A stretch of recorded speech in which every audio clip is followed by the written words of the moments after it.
Hello everyone. मेरे channel में आपका स्वागत है। हम जीएसटी की एक वेरी इम्पोर्टेंट टॉपिक से आज डिस्कशन करेंगे, जो कि स्मॉल बिजनेसमैन के लिए बहुत जरूरी है। जी, इसमें जिसको कहते हैं जीएसटी नॉन कंप्लायंस के नोटिस।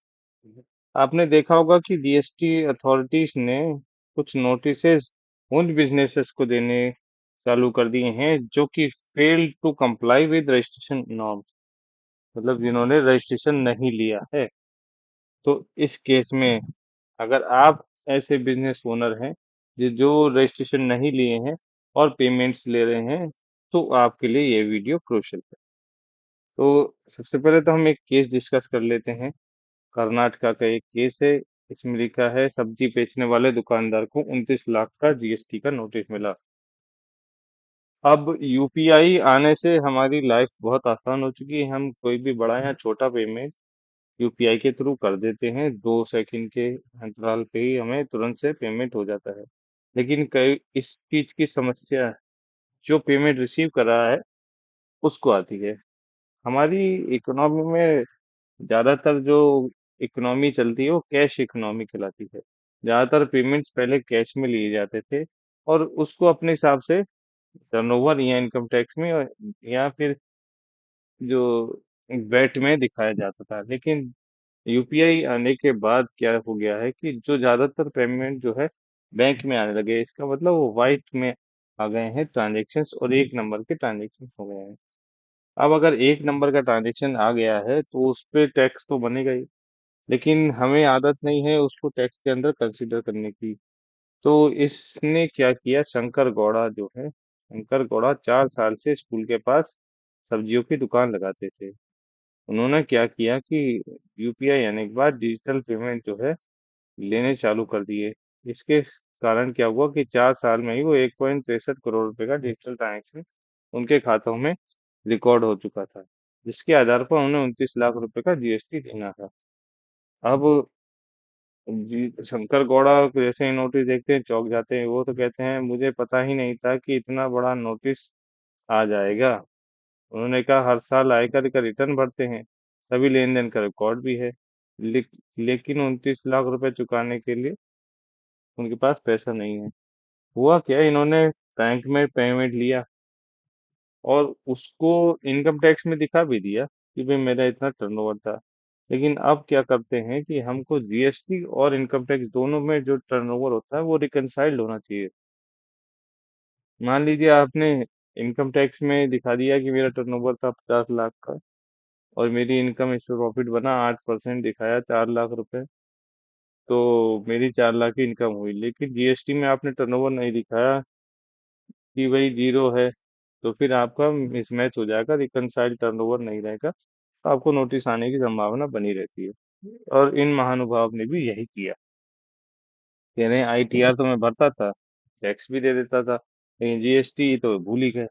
जीएसटी क्यों भूल गए, अब इसके पीछे क्या बात थी? अगर इन्होंने कुछ सेक्शन पढ़े होते तो वो जीएसटी रजिस्ट्रेशन ले लेते।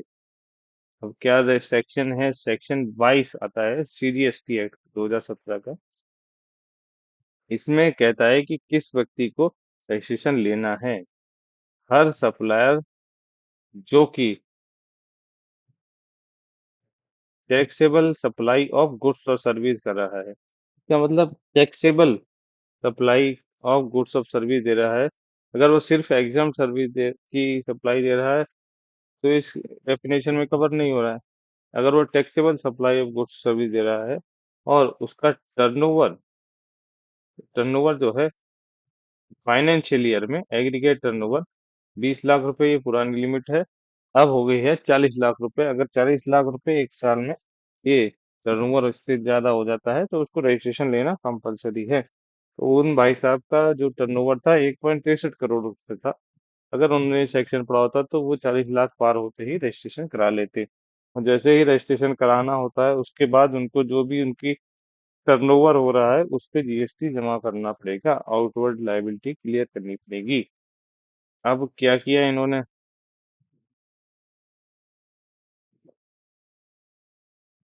नहीं लिया इसका रजिस्ट्रेशन, तो अब क्या होगा, इनके ऊपर लगेगी पेनल्टी।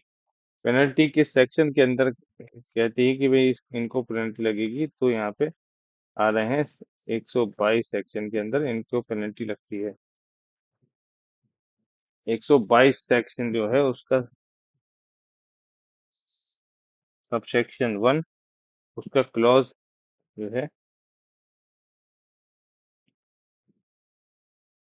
11, अगर वो person taxable person liable to be registered है, इसका मतलब जैसे ही उसका टर्नओवर 40 लाख हुआ, लायबल टू बी रजिस्टर्ड हो गया, लेकिन उसने नहीं लिया registration, fail to obtain registration, तो उस पे ये पेनल्टी लग जाएगी। समझ रहे हैं बात को? तो ये उन्होंने भाई साहब ने नहीं लिया था रजिस्ट्रेशन। उसके बाद एक सेक्शन इसका सबसेक्शन और है, furnishes any for object transport, 15 number का सब क्लॉज है ये। इसमें कहता है कि अगर वो surpass his turnover leading to evasion of tax, इसका मतलब था 1.63 करोड़ का टर्नओवर था, उसने जीएसटी रजिस्ट्रेशन नहीं लिया, इसका मतलब उन्हें 40 लाख की लिमिट नहीं मानी, उसने अपना टर्नओवर सरपास किया, तो उस कारण भी इसको सेक्शन 122 लग सकता है। अब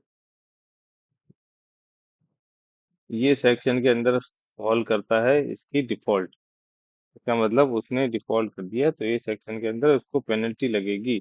तो he shall be liable to pay a penalty of 10,000 rupees or an amount equal to tax divided or tax not deducted or short deducted but not paid.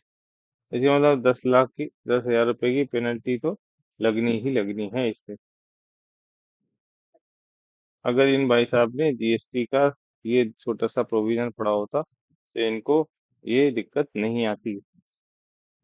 अब आपको करना क्या है कि इस तरह के कोई नोटिस, सबसे पहले तो जो भी इस तरीके का यूपीआई ट्रांजैक्शन रिसीव कर रहा है, चाहे वो समोसे की दुकान वाला हो, चाहे वो सब्जी वाला हो, चाहे वो कचौड़ी वाला हो, वो अपने बैंक के ट्रांजैक्शंस पे नजर रखे कि भाई मेरा बैंक में कितना पैसा आ चुका है क्रेडिट साइड में, यूपीआई के थ्रू, या फिर यूपीआई के अलावा भी कोई पेमेंट आ रहा है या आप कैश डिपॉजिट कर रहे हैं, तो वो भी इस टर्नओवर के अंदर माना जाएगा। तो आप जितना भी क्रेडिट अमाउंट है अपने खाते का चेक कर लें, क्या वो 40 लाख की लिमिट अगर गुड्स दे रहे हैं तो 40 लाख से ऊपर जा रहा है, अगर जा रहा है तो तुरंत वॉलेंटरी रजिस्ट्रेशन ले लें 40 लाख से पहले ही।